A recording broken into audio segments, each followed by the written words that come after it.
Assalamualaikum warahmatullahi wabarakatuh. Saudaraku dimanapun berada, bagaimana kabarnya? Semoga saudaraku dimanapun berada, kita semua selalu diberi kesehatan dan kemudahan dalam berbagai hal, amin.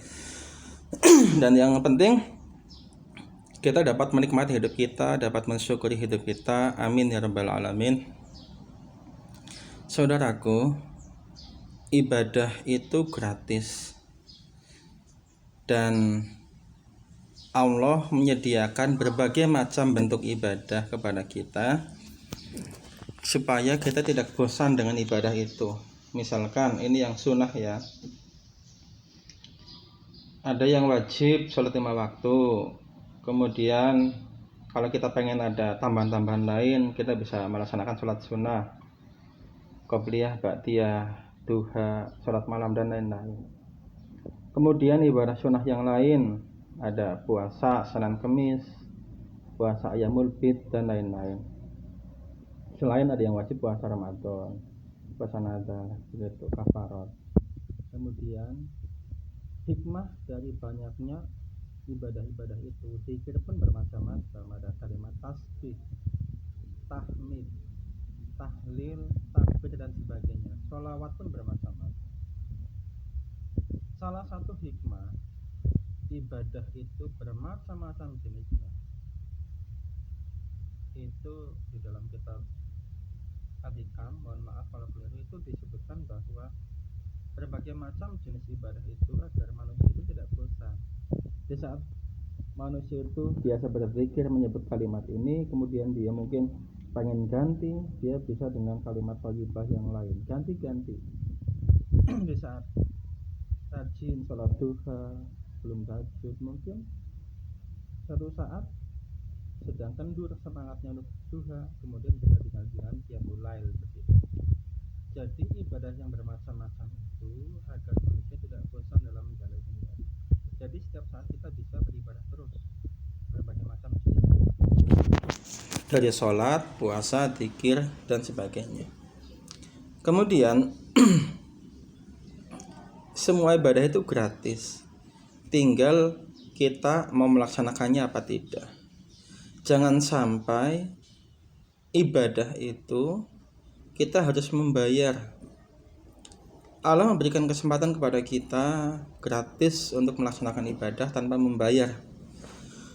Kemudian untuk orang-orang tertentu itu diberi cobaan, diberi ujian, cobaan berupa kenikmatan, kemudian kelapangan, kebahagiaan itu cobaan. Ada juga orang yang diberi cobaan dengan penderitaan, kesempitan hidup, kesedihan, masalah keluarga, masalah ekonomi dan lain-lain. Masalah dengan teman-teman, dengan masyarakat. Banyak berbagai macam bentuknya. Di saat kita diberi cobaan, kelapangan, kebahagiaan, tetaplah lakukan ibadah yang bermacam-macam itu, tetap mendekatkan diri kepada Allah sebagai bentuk syukur. Melaksanakan terus. Jangan sampai di saat kita dicoba dengan diberi kelapangan, diberi kemudahan berbagai urusan kita, koneksi yang baik-baik, yang luas, urusan yang berlancar, itu membuat kita terlena. Kita pun kendor dalam ibadah, apalagi sampai disebut rutin ibadah sunnah. Misalkan mungkin istilahnya itu tirakat, jadi enggak tirakat. Kemudian ibadah wajib pun diundur-undur, bahkan mohon maaf sampai terlewat begitu kan, naudzubillah. Semoga kita dapat melaksanakan ibadah begitu kepada Allah dengan baik. Lah di saat kita diberi kemudahan, kelapangan, jangan sampai kita melalaikan. Di saat kita melalaikan ibadah, melalaikan wirid, melalaikan zikir, melalaikan sholawat dan lain-lain, maka Allah memberikan peringatan kepada kita itu dengan memberikan cobaan supaya kita kembali mendekat kepadanya. Umumnya di saat orang terkena musibah, terkena kesempitan hidup, terkena masalah, itu khusyuk dan benar-benar mendekatkan diri kepada Allah, benar-benar memohon pertolongan kepada Allah. itulah yang saya anggap itu sebagai ibadah dibayar. Ibadah kita itu membayar pada Allah. Jadi kita mau ibadah dengan membayar kompensasi dengan masalah yang Allah berikan.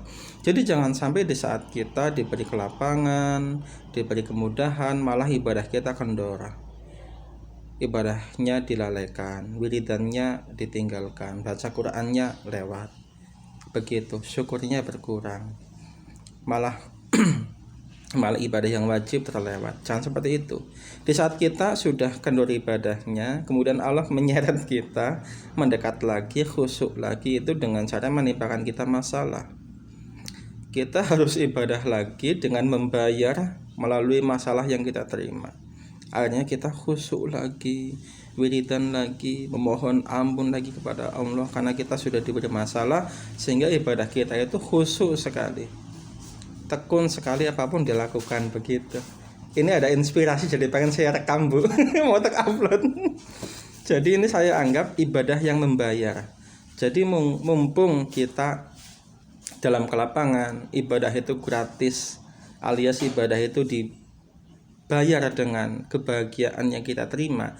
Jangan sampai ibadah kita itu beribadah setelah mendapatkan musibah dari Allah, mendapatkan teguran. Mau sholat tepat waktu setelah diberi cobaan, mau wiridan khusyuk yang lama, berdoa yang khusyuk dengan hati yang merendah setelah kita diberi kesempatan hidup. Kita tawaduk, tunduk kepada Allah, kepada sesama manusia setelah kita ditimpa masalah. Gitu. Jadi kita harus membayar dengan masalah kita.